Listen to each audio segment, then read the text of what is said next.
Hi all, let's have a look at another absolutely fascinating game from the TCEC Season 17 Super Final. This was in round 66, so fairly recent.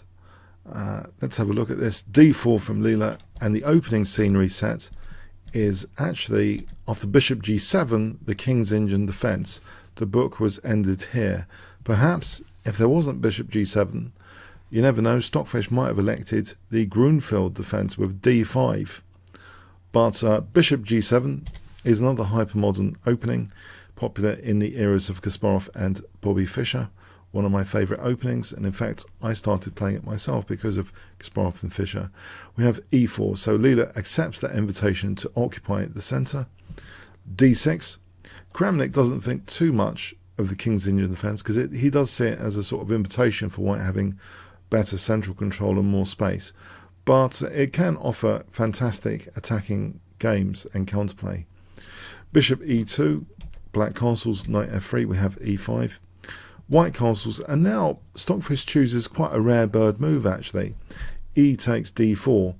Usually the move here, the main move, is knight c6. For example, d4, knight e7, b4 is the bayonet attack.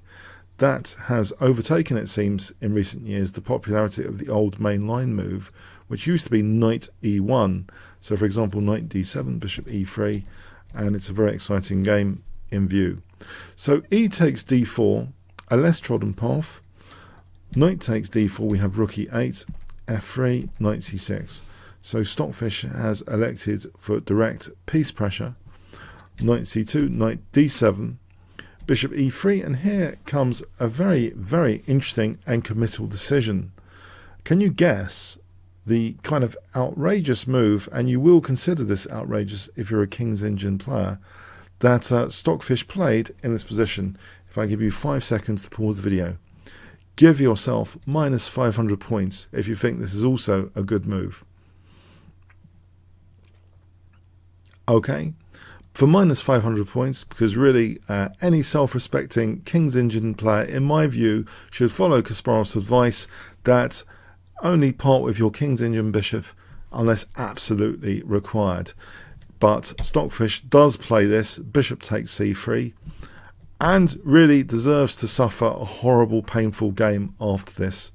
Yeah, in my view, as a King's Indian player. I'm not biased or anything, I just think this is a fundamental violation of these dark square weaknesses around the king. It's a principal violation.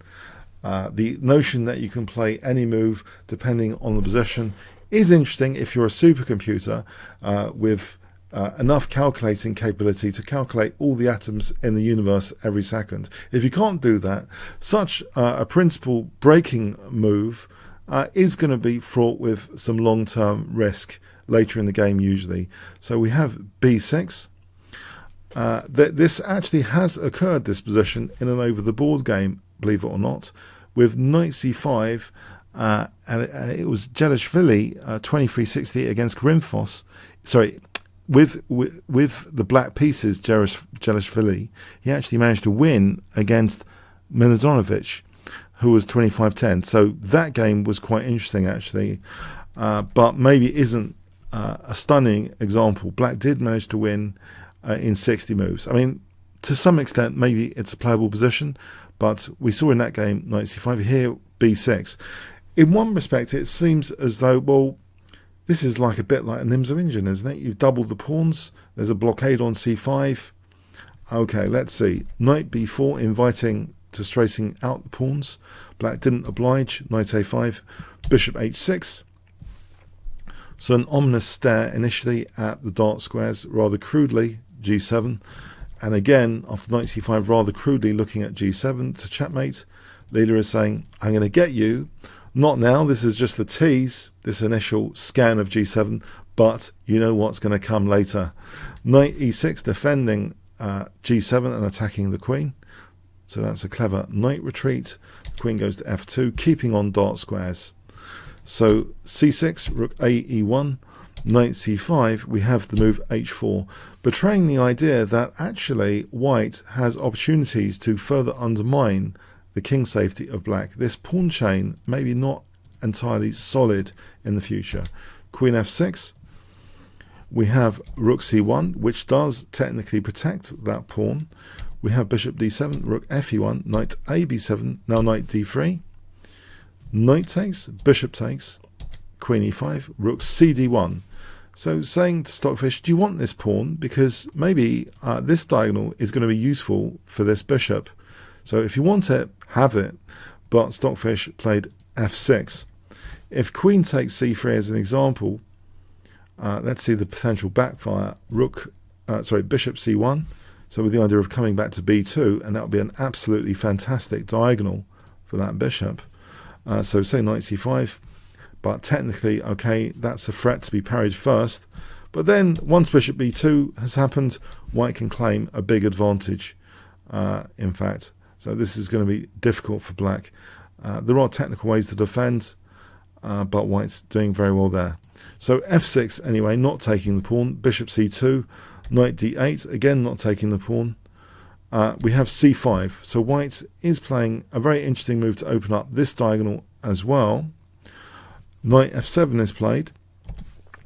If queen takes c5, then queen takes, b takes, and rook takes d6, and the black pawns are pretty fragmented. This is horrible for black. If d takes, then that just loses the d7 bishop.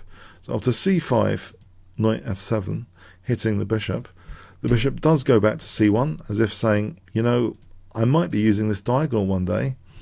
B takes, we have f4, queen e6, c4, and in fact, yes, this diagonal is now an opportunity for this bishop, not minding about this pawn hanging. Rook ab8. If black dared take this pawn, well, first bishop b3, which also pins the knight, and in fact, bishop takes f7 is good after rook takes d6. That's going to be nice. An f6 target, that's good enough. e5 is also possible at some point. That's good for white. So rook ab8 was played. We have h5, so trying to undermine black's kingside. G takes. Stockfish obliges, not minding the fragmented pawns. So the pawns are pretty fragmented, doubled here, fragmented there. It's a pretty fragmented and damaged pawn chain at this stage.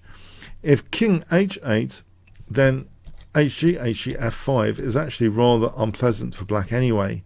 This kind of position, white's crashing through with tactics like this because of check, and then the darts when bishop strikes in this variation, bishop h6, mating. So very interesting stuff going on. So g takes, fragmentation, queen h4, queen g4, queen takes f6, rook e6, the queen drops back to c3, rook g6 threatening checkmate, that's protected, queen g3.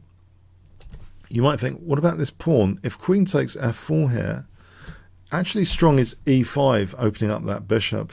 So for example, this position with rook d3 is powerful, because now there's another battery looking at h7, and this position is just very nice after e6, winning material for white.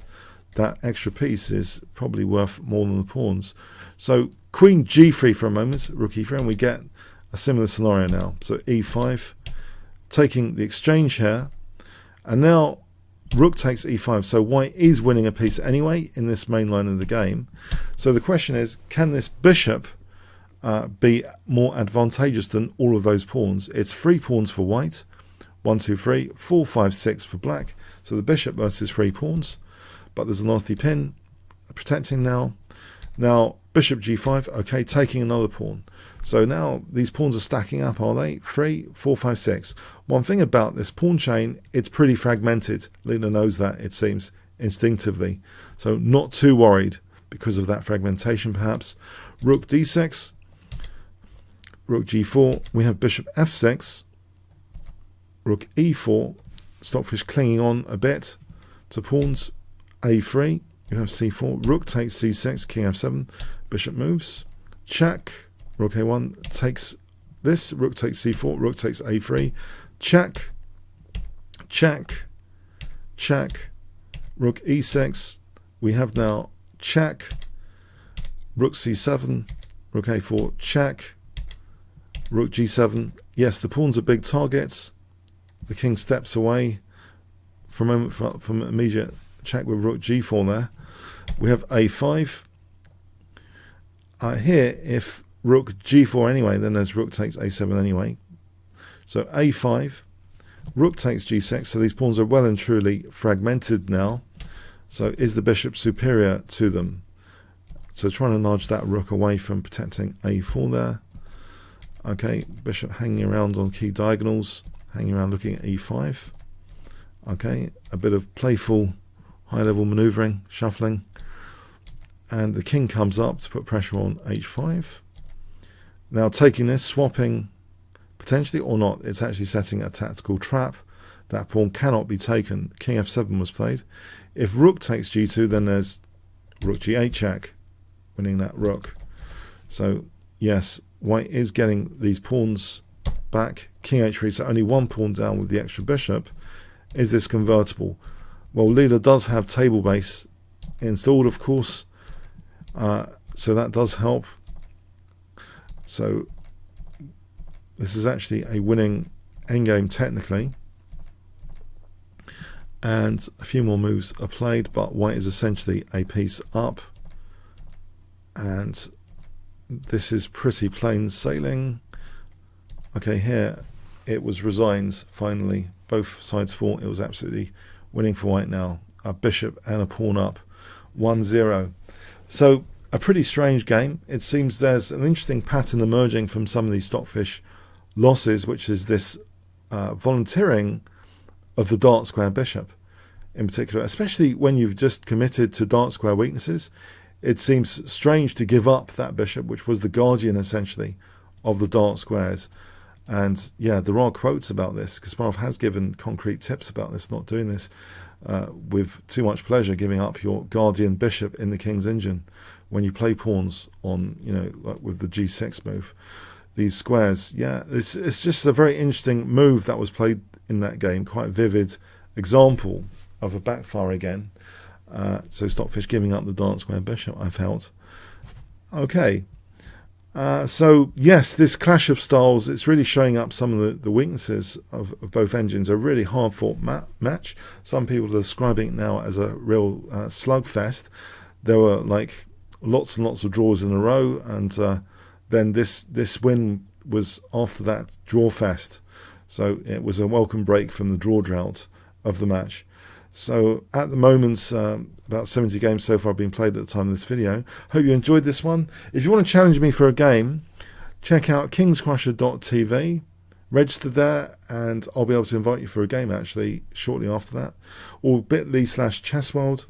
You can also join me to chat at kingscrusher.tv/discord, and there's also these playlist links that you might want to check out. Okay, thanks very much.